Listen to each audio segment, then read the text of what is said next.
सभी मीडिया बंधुओं का हम अभिनंदन करते हैं, स्वागत करते हैं जो आपने हमारे आमंत्रण पर यहाँ उपस्थित हुए हैं। आपको धन्यवाद है। वस्तुतः हम केंद्रीय संस्कृत विश्वविद्यालय जो कोट भलवाल में स्थित है, एक युवा महोत्सव जो प्रतिवर्ष हमारा होता था, एक ऑल इंडिया युवा महोत्सव होता था। इस वर्ष हमारे यूनिवर्सिटी के वाइस चांसलर ने अलग अलग 4 जोनों में इसका आयोजन कर रहे हैं। ये नॉर्थ जोन का यहाँ हमारे कोट भलवाल के द्वारा किया जा रहा है, जिसको हम श्राइन बोर्ड कटरा के साथ मिलकर कर रहे हैं, कटरा में ही करेंगे। इसमें यूथ फेस्टिवल या युवा महोत्सव का आयोजन का मुख्य उद्देश्य होता है कि संस्कृत को हम सामाजिक स्तर पर छात्रों के स्तर पर बढ़ावा देना मुख्य उद्देश्य है। संस्कृत के छात्र क्रीड़ा महोत्सव भी कर सकते हैं।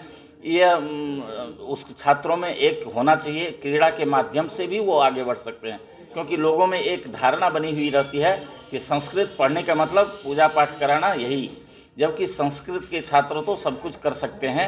और नई शिक्षा नीति में भारतीय ज्ञान परंपरा को महत्व दिया गया है और भारतीय ज्ञान परंपरा संस्कृत के बिना संभव नहीं है, क्योंकि जितने भी ज्ञान विज्ञान है संस्कृत में निहित है।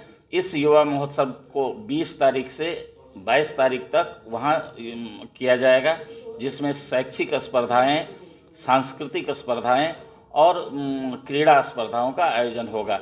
इसमें प्रायः हमारे इस जोन में उत्तर प्रदेश, हरियाणा, हिमाचल प्रदेश, उत्तराखंड और जम्मू कश्मीर, इतने स्टेट में जितने भी हमारे संस्थाएं हैं संस्कृत की, वो भाग ले रहे हैं। प्रायः 10 संस्थाओं के छात्र यहाँ लगभग 300 से 400 तक छात्र आएंगे।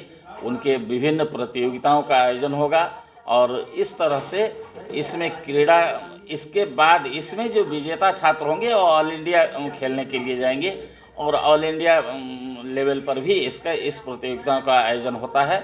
और इस तरह संस्कृत को समाज में लाना, संस्कृत को लोक व्यवहार में लाना, क्योंकि आप देखेंगे कि वहाँ होगी कबड्डी, वो भी उसकी कमेंट्री संस्कृत में होगी। बैडमिंटन होगा, कमेंट्री संस्कृत में होगा। वहाँ कंप्यूटर से संस्कृत किस तरह पढ़ाया जा सकता है, इसका भी कंपटीशन है। संस्कृत नृत्य भी होंगे, नृत्य कंपटीशन है। संस्कृत गीत कंपटीशन है। ये सारे होंगे।